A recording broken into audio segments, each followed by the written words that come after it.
Yes, you will have the opportunity on Election Day, November 7th this year, to vote yes or no on holding a constitutional convention. Now, it's not happened often in New York State, and it hasn't happened in New York really since 1967. And we're opposing it for some very basic reasons. First off, as I've listened to the arguments for the Constitutional Convention, I've got to admit, it sounds wonderful. Just about every solution to every problem faced by New York has been proposed as being part of this nirvana of a constitutional convention. Every problem will be solved. Every corruption and unethical behavior will be removed, and New York State will run perfectly. It would be nice, but the reality is, as you know, very, very different. There already is a way to change our Constitution. All it takes is for the state legislature to pass an amendment, and then, after there's an intervening election, to vote it again. And then the people get the vote.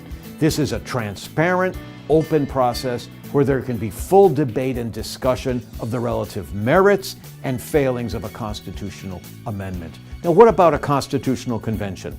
As I said, there's no transparency in this process.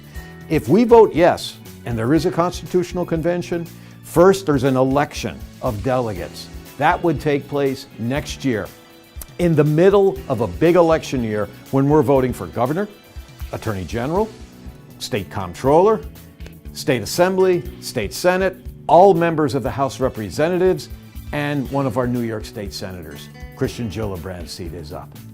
And at the same time, we would be electing over 200 delegates to a New York State Constitutional Convention. You know that party regulars, professional politicians, lawyers, judges, those are the folks who are going to run, and they're going to have the name recognition, the backing of the party, and probably big money to get themselves elected. These are going to be complex issues. The constitutional changes could create real problems for us, unforeseen by a constitutional convention, and to me, that's far too risky. It could endanger our power to negotiate collectively as a union.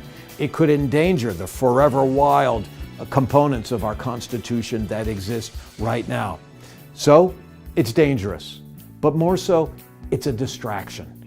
It takes our attention away from those other races that I talked about, where we have to make damn sure that we're electing friends of public higher education and friends of unions.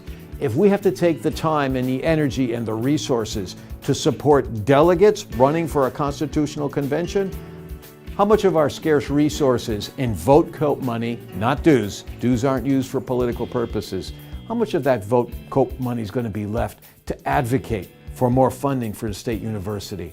How about support for our opportunity programs, for our hospitals, and for candidates who we know will serve our interests in the state legislature? No, I don't think we can afford this distraction, and I also think that we can't afford this mirage. I hope you go out on Election Day, November 7th, vote in your local elections, and most importantly, vote no on Proposition 1. Vote against holding a constitutional convention.